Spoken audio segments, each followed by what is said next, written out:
In this video, we'll be talking about what the meta is on FIFA 23 after the patch, if anything's changed, and what you guys should be looking out for to get more wins. If you enjoy videos like these, I upload every single day to help you guys get better at the game, so be sure to hit that subscribe button and stay updated. If you enjoyed this video, please leave a like, and let's get into it.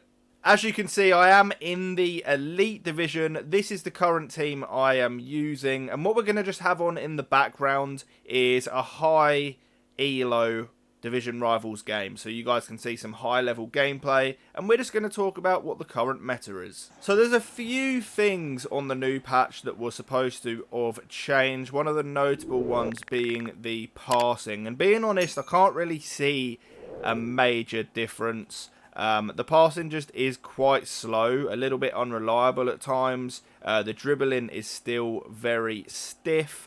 In terms of the tactics and things like that you guys should be looking out for if you want to reach a high level, I have just uploaded my tactics for this new patch. If you just go onto my channel, I uploaded it about an hour before this one. So you guys feel free to go and check that out whenever you like. In terms of the meta, what I tend to do in this 4-2-2 is I'll start the ball, obviously, in my defence, work the way to the CDMs. You try to get the ball out wide to the lamb and the ram, and you're either going to be able to sort of hit these outside of the foot shots or try and work something into the box. I feel like cutbacks are very, very effective on this game. Chipped through balls as well, clearly, as you can see. As he fires one over the top. If you guys hold L1 and R1 and do a chipped through ball, it does the driven chipped through ball. And if you have a little bit of space in behind, these are very, very overpowered. You can sort of hit them on the turn as well. Shockingly enough, it's actually the most reliable form of passing, it seems. Like, you can hit them on the angle and all sorts of stuff. You can see here, this is like a typical attack, getting the wide cam involved with the wing back.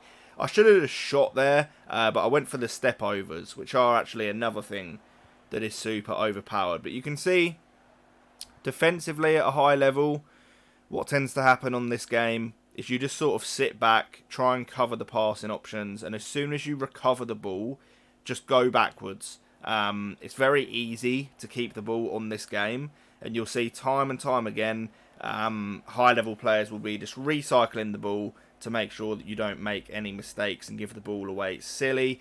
So you can see here, just recycling the ball, spreading the play out to my other fullback, and this is where we try and work an option. Like I say, the majority of the time, what you're trying to do is get the ball out wide, work it into one of your strikers or cams, and then look for cutback. So you can see here, again, we're going on the outside, trying to cut the ball inside. Really good defending from him there. It's pretty end-to-end at times, because like I say, it is easy to keep the ball, so it's quite simple to just recycle it, and then just spread the ball out to the other side and go on a counter-attack. You can see here, my corner technique, I take it short and then just try and work something into the box. If you get the ball into that position I did there and smash the cross back post, you can get quite a lot of free headers, which is just an easy free goal if it goes your way. See here, go for the little fake shot, but well defended. This is a very, very cagey and defensive game right now. You can see he tries to send the through ball over the top. It actually sort of ends up working. We do get lucky there, but it would have been pretty ridiculous. But that is what happens with those through balls. Like, they are so glitchy. If you go back and look at that, I actually marked it perfectly, and Ronaldo still gets in. And that is what we're going to talk about, the lengthy accelerate type. So, basically, any player that has lengthy just feels absolutely rapid. So you saw how his CR7 just burst past my Marquinhos, who is meant to be rapid himself, but it's just crazy. So if you have a lengthy striker, the likes of Haaland, Sorloth, CR7, really nice scoop from him there, by the way. If you can get that skill move off in the box and get a shot off, very, very effective. So 1-0 down now, and I wouldn't really change too much at this point. If you're losing a game 1-0, it's not the end of the world.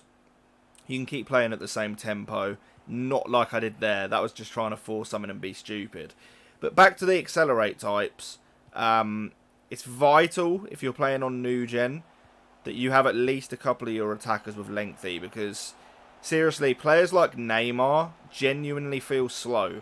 Really nice there, by the way. That was the R1 dribbling. The only way you can seem to actually responsively dribble.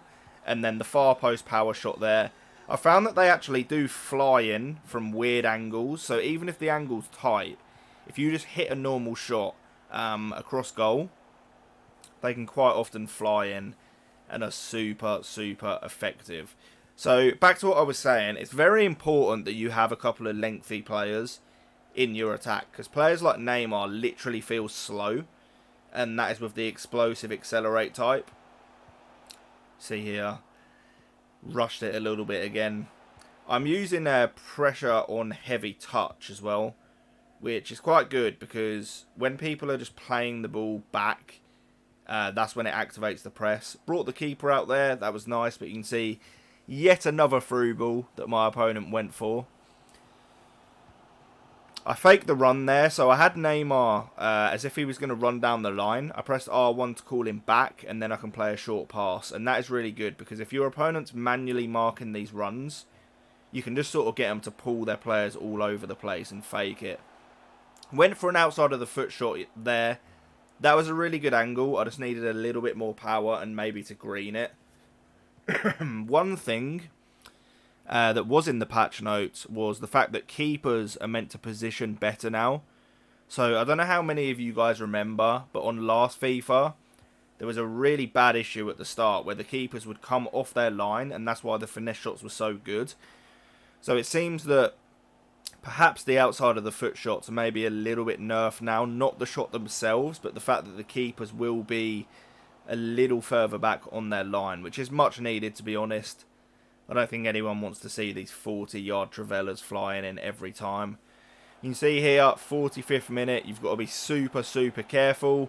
Just using the second man press there, and we're able to shepherd him out and play the ball out for half time. So, a really cagey half of FIFA there. You can see straight away off of the kickoff, he goes for the over-the-top through ball, which is definitely not a bad idea.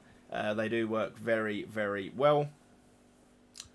But in a game like this, it's very important because these high-level games, and it will be the same for a lot of you guys in a tight game of Foot Champs, it's just very important to not make the mistake. Because a close game like this is often decided on a mistake. So you can see both players here, myself and the opponent. Every time we get the ball, it's sort of these long-winded attacks, unless we're going to put a through ball over the top. But you're just taking your time in possession. You can see here, call Neymar back again, then instantly send him on another run with L1. He marks it very well. The press got activated there because he passed backwards, so it's my job to cover it. Really good step in there with Lucio. And we just take our time again, recycle it back. If you are playing the ball across like I just did there, using the outside of the boot is actually a little bit quicker. So if you're in a little bit of a hurry, I would recommend using the outside of the foot to switch the ball across. See here, little burst of acceleration from Messi, just offside. What you tend to have at this level is a lot of people are using the 70 depth, which triggers the auto offside traps. If you can defend well manually, I think it's so good to have on, because it just gives nothing up easy around your box. And it just makes it a lot harder, you know, for your opponent to actually do anything. You can see there we win the ball. Get a little bit lucky with how the ball sort of went through his legs.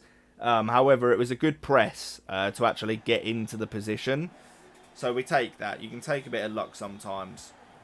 At this point in the game, it's always worrying, because if you're winning, you know that that press from your opponent is going to come, and that is exactly what ends up happening here. You can see we clear the ball out, win another header. You've got to be so careful. Obviously, the headers are manual as well. So it's just about in defence, honestly, just not panicking, taking your time and picking out your players. You can see there, we didn't rush the through ball down the line. Took our time, Little sprint boost with Mbappe, work the ball to the edge of the box. And we're just trying to recycle, take our time, wait for the perfect opening. The step overs around the box like I did there, super effective. But some great defending from the opponent. It's very, very end-to-end this. He does end up giving me the ball back there. We take our time, recycle the ball. Go back to the fullbacks when needed. And here you see he offside trap, so I put the cross in.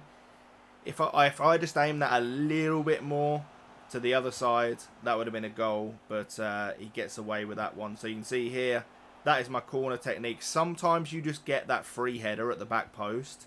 And that is super, super effective. But going back to the main point, I guess, of the video, about whether the new patch has changed much.